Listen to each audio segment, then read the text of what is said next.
ನಾನು ವರಮಹಾಲಕ್ಷ್ಮಿಗೆ ಮುತ್ತೈದೆಯರು ಬರ್ತಾರಲ್ಲ ಅವ್ರು ಕೊಡೋದಕ್ಕೆ ಈ ಥರ ಮಾಡ್ಕೊಂಡಿದ್ದೀನಿ. ಪ್ಲೇನ್ ಬ್ಯಾಂಗಲ್ ಕೊಟ್ಟರೆ ಏನೋ ಅಷ್ಟು ಇಷ್ಟ ಆಗಲ್ಲ ಅಂತ ಹೇಳಿ ಈ ಥರ ಮಾಡ್ಕೊಂಡಿದ್ದೀನಿ. ಇಲ್ಲಿ ನೋಡಿ ಎಷ್ಟು ಚೆನ್ನಾಗಿ ಕಾಣಿಸುತ್ತಲ್ಲ.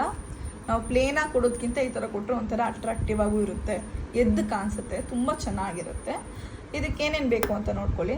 ಗೋಲ್ಡ್ ನೆಟ್, ಅರಿಶಿನ ಕುಂಕುಮದ ಪ್ಯಾಕೆಟು, ಮತ್ತು ಇದೊಂದು ಕಾಯಿನ್ ಚಾಕ್ಲೇಟ್ ಸುಮ್ಮನೆ ಡಿಸೈನಿಗೆ ಒಂದೊಂದು ಹಾಕಿದ್ದೀನಿ. ಮತ್ತು ಇದು ಥ್ರೆಡ್ ಅಲ್ಲ, ಇದು ಮೇನ್ ಇಲ್ಲಿ ಇದು ಥ್ರೆಡ್ ಅಲ್ಲ, ಇದು ಟ್ವಿಸ್ಟ್ ಟೈ ಅಂತ ನಿಮಗೆ ಸ್ಟೇಷನರಿ ಸಿಗುತ್ತೆ. ಇದು ಒಳ್ಳೆ ಇದೇನಂತಂದರೆ ಅಡ್ವಾಂಟೇಜ್ ಇದರಿಂದಾನೆ ನಾವು ಥ್ರೆಡ್ ಹಾಕಿ ಕಟ್ ಮಾಡೋದು ಅದೆಲ್ಲ ಇಲ್ಲ.